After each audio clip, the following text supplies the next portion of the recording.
자, 오늘은 나무 집게 형태에 대해서 한번 알아보겠습니다. 일상에서 흔히 볼 수 있는 집게잖아요. 이런 집게를 어떤 식으로 그려 나가는지 좀 익혀보고 쉽게 그리는 방법에 대해서 정리해 보려고 해요. 가장 먼저 파악해야 될 거, 구조가 복잡하고 변화가 있더라도 얘를 먼저 심플하게 파악을 해보자.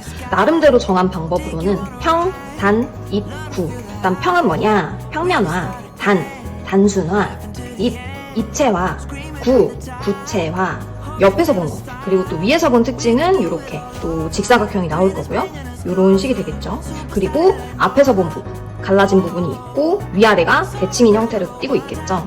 열렸을 때 이 부분이 내려가면서 앞쪽이 벌어진다라는 기능적인 특징도 한번 체크를 하고 넘어가면 좋을 것 같아요. 단순화라 하면 뭐냐? 볼록볼록 여기도 들어갔고 구멍도 있고 갈라졌고 하지만 일단 기본적으로 육면체다라는 구조에서부터 출발을 할 겁니다. 육면체에서 한번 시작을 해볼게요. 여기서 비율 체크가 너무너무 중요합니다. 요거 대 요거에 대한 비율. 물론 집게마다 조금씩 비율이 다를 수는 있겠죠. 그리고 갈라졌죠. 위아래가 대칭이면서 갈라진 형태를 띠고 있고 이 갈라짐이 또 시작되는 지점들이 있을 거예요. 여기서 이제 앞쪽에 대한 비율 그리고 뒤쪽에 대한 비율을 확인해서 이 평면 선상 안에 체크를 해줍니다. 그 다음에 이 부분에서 이제 끝쪽으로 가면서 벌어지고 또 앞으로 오면서 벌어지겠구나. 여기까지가 이제 입체화 작업이라고 보면 됩니다. 여기서 이제 구체화라면 좀 더 디테일한 구조의 변화들이 있겠죠. 요 중간에 보면 구멍이 있고 구멍에서 이제 더 가면 위아래 구조를 잡아주는 스프링이 박혀 있고요. 그리고 그 스프링이 지나갈 수 있는 작은 홈이 또 파여 있어요. 그렇기 때문에 그거에 대한 거를 또 요 중심 라인 맞춰서 구멍은 이쯤에 있겠구나. 구멍에 대한 크기도 또 비율 체크하면서 사각형으로 먼저 틀 잡고 대각선에서 타원 그리고 또 가다가 이쯤에서 스프링에 대한 또 구조 그리고 중간에 또 보면 뭐 이렇게 작은 또 구조가 살짝 있네요. 만들어주고 스프링 철사가 지나갈 수 있는 홈이 요 그리드 라인 안에서 이 투시 라인 안에서 파여집니다. 반대쪽도 그대로 파여지게 되겠고요. 그리고 또 하나 파악해야 될 부분은 끝부분이 살짝 뭉툭하게 작은 면이 또 있어요. 앞쪽도 보면 얇게 꺾이는 면이 있다가 다시 들어갑니다. 그럼 그거에 대한 면이 표현이 돼야겠죠? 자, 그리고 이제 마지막으로 스프링이 사실 요 안에 이렇게 관통이 돼 있을 거예요. 돌돌돌돌돌돌 말려서 반대쪽에서 빠져나온 게 이쪽으로 가고 또 여기서 이쪽 홈으로 빠지는 철사 라인이 있을 거고요. 자, 이렇게 러프한 선으로 위치 조정이 되고 나면 이제 찐선으로 강약 조절하면서 스케치를 마무리하면 되겠죠? 스케치 할 때 정말 중요한 건 이런 꺾인 점 있죠. 선들이 많이 교차하고 모서리들이 만나는 꼭지점에서 한번 강을 주세요. 심플하게 풀어지는 부분은 다시 약하게 슬림하게 빠지고 변화되는 부분에서는 강점을 한번 주고 이런 식으로 좀 악센트가 같이 조절이 되면 스케치가 훨씬 더 풍부한 입체를 띠면서 표현이 될 수 있습니다.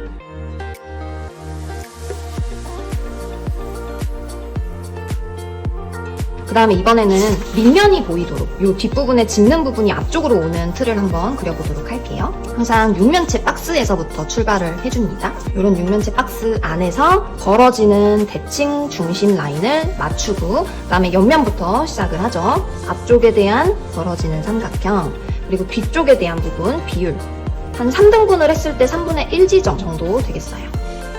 스프링 구조 들어가는 틀 그리고 원형으로 구멍 뚫리는 틀, 가운데에 작은 구멍, 틀, 철사가 지나가는 통로. 이 사각형 틀도 타원형으로 잡아주고요. 그리고 스프링이 이 틈 사이로 지나가는 형태가 만들어지고요. 수직으로 작은 면이 만들어지다가 꺾인다. 자, 구체화 작업 끝! 그러면 이제 뭐예요? 진한 선으로 강약 잡아서 떠주면 마무리가 되겠죠?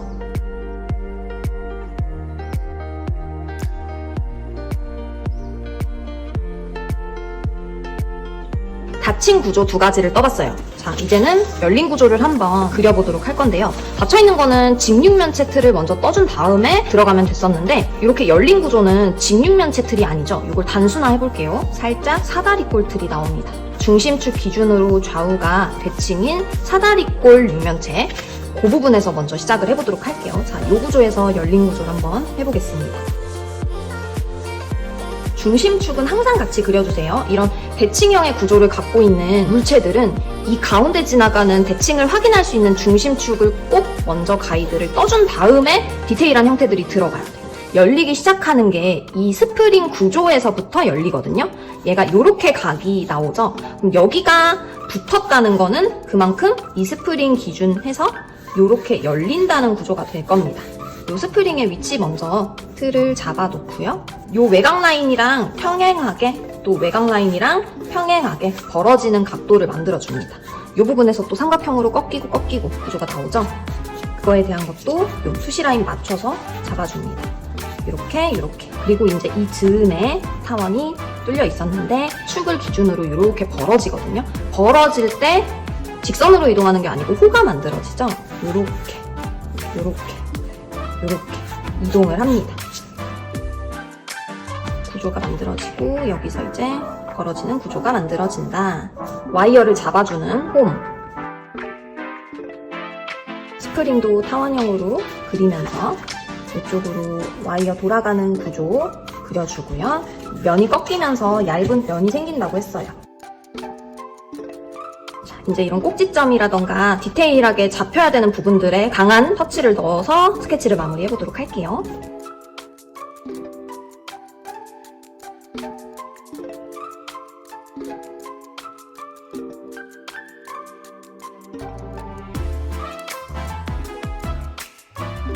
자, 그러면은 이번에는 아랫면이 보이는 열린 구조를 한번 그려보도록 할게요.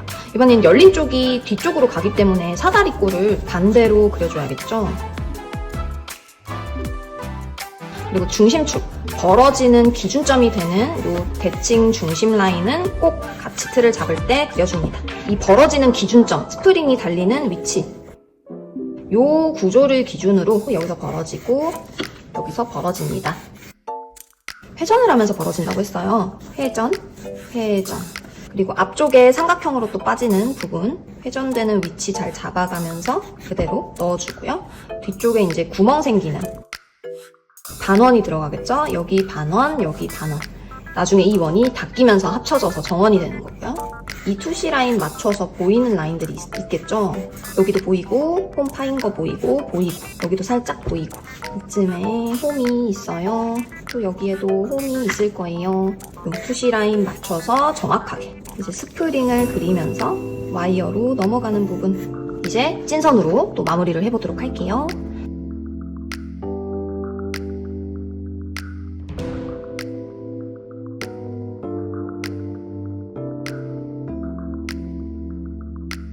자, 이렇게 해서 열린 구조까지 끝! 정리를 해보자면 평면화 작업, 단면으로 봤을 때 어떤 구조와 특징을 가지고 있는지 평면적인 시점에서 한번 체크를 하는 것. 도면이죠, 어떻게 보면. 도면을 단순한 도형으로 추출을 해보면 직육면체에서 시작해서 파여있는 구조. 꼭 가져와야 되는 부분들만 가져와 볼게요. 여기서 단순한 도형으로 간략하게 추출을 했고요. 그 다음에 이 도형으로 입체화를 하는 거는 쉽단 말이죠. 왜냐면 구조가 많을 때는 막 얘도 보이고 막 갈라진 것도 있고 다 한꺼번에 보이니까 어렵게 느껴질 수 있는데, 이렇게 심플한 입방체로 만들어 놓고 투시만 맞춰서 입체를 그리는 거는 그렇게 어렵지 않단 말이에요.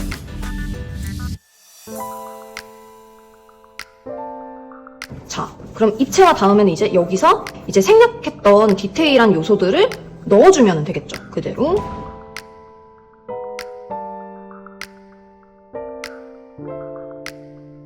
요런 순서가 되겠습니다. 다양한 각도로 형태를 그려보는 게 좀 어려울 때는 이 평단 입구 순서 기억하면 좋을 것 같습니다.